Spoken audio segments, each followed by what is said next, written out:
ओम सूर्य देवाय नमः। आइए सुनते हैं रविवार के दिन सूर्य देव भगवान की पौराणिक कथा। प्राचीन काल में किसी नगर में एक बुढ़िया रहती थी। वह प्रत्येक रविवार को सुबह उठकर स्नान आदि से निवृत्त होकर घर के आंगन में गाय के गोबर से लीपकर स्वच्छ करती थी। उसके बाद सूर्य भगवान की पूजा करती, फिर भोजन तैयार करके सूर्य देव भगवान को भोग लगाकर स्वयं भोजन करती थी। भगवान भास्कर की कृपा से उसके घर में किसी प्रकार की कोई चिंता कष्ट नहीं था। धीरे धीरे उसका घर धन धान्य से भरता गया और उसी बुढ़िया को सुखी देकर उसकी पड़ोसन उसके पास आई।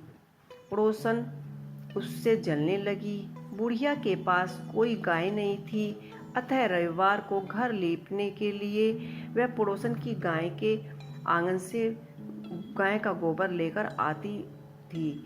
पड़ोसन ने दशा आकर अपनी गाय को घर के भीतर ही बांध लिया, जिस कारणवश रविवार को गोबर से वह बुढ़िया आंगन को नहीं लीप पाई।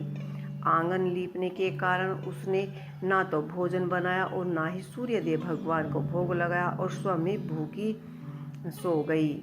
सूर्य अस्त होने पर वह भूखी प्यासी सो गई। इसी प्रकार उसने निराहार रहकर रविवार का व्रत किया।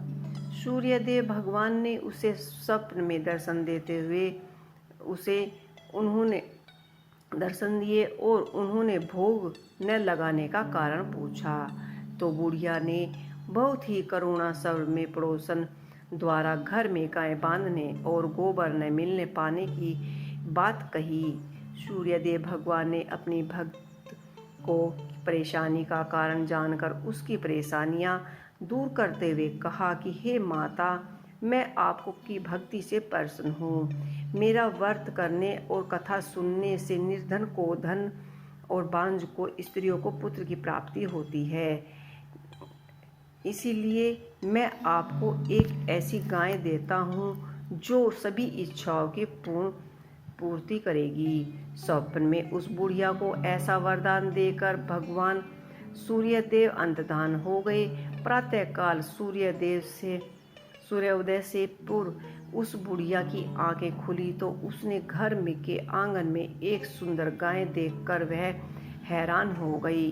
पड़ोसन ने उस बुढ़िया के आंगन में सुंदर गाय को देखा तो उससे और भी अधिक चिड़न होने लगी, जलने लगी। जैसे ही गाय ने सोने का गोबर किया, पड़ोसन की आंखें फट गई। पड़ोसन ने उस बुढ़िया को आसपास न पाकर तुरंत ही उस गोबर को अपनी गाय के गोबर से बदल दिया।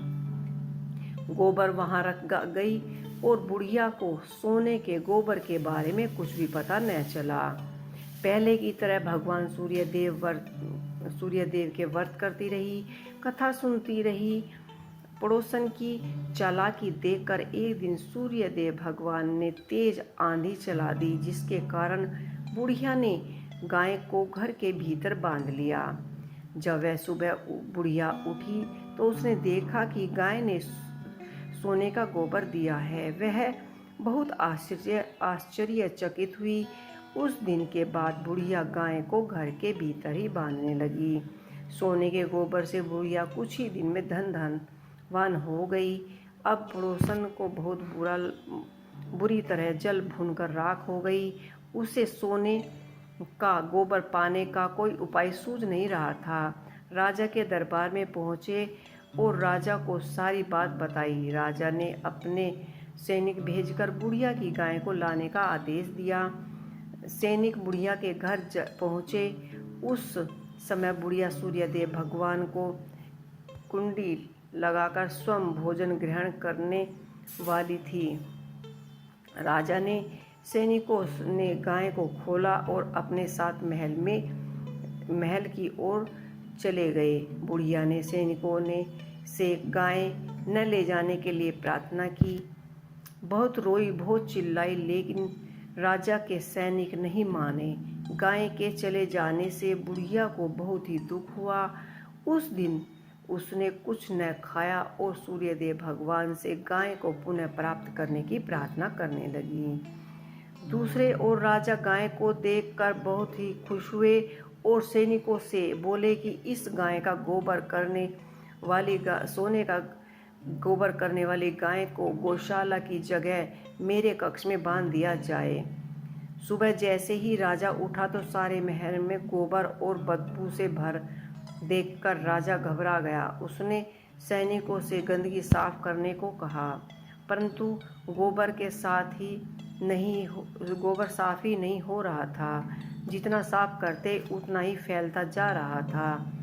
यह देखकर राजा क्रोधित हुआ और उसने पड़ोसन को राजमहल में बुलवाया और उसे दंडित करने किए। इसके बाद राजा ने तुरंत बुढ़िया को महल में बुलवाया और उससे क्षमा मांगी, सम्मान सहित गाय लौटा दी और तत्पश्चात राजा के महल में सारी गंदगी दूर हो गई।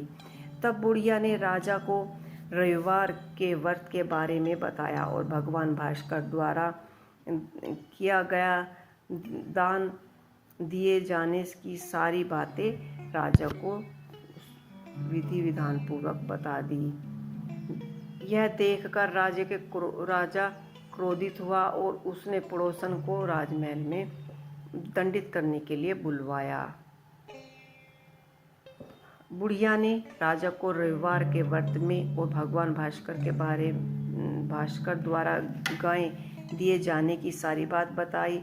राजा ने अपने राज्य में घोषणा कराई कि सभी स्त्री पुत्र रविवार का व्रत किया करे और बुढ़िया अपनी गाय को ले जाकर अपने घर में सुख शांति पूर्वक रहने लगी। तो जो भी रविवार का व्रत करता है, कथा सुनता है, सूर्यदेव भगवान उसकी सभी मनोकामनाएं पूर्ण करते हैं।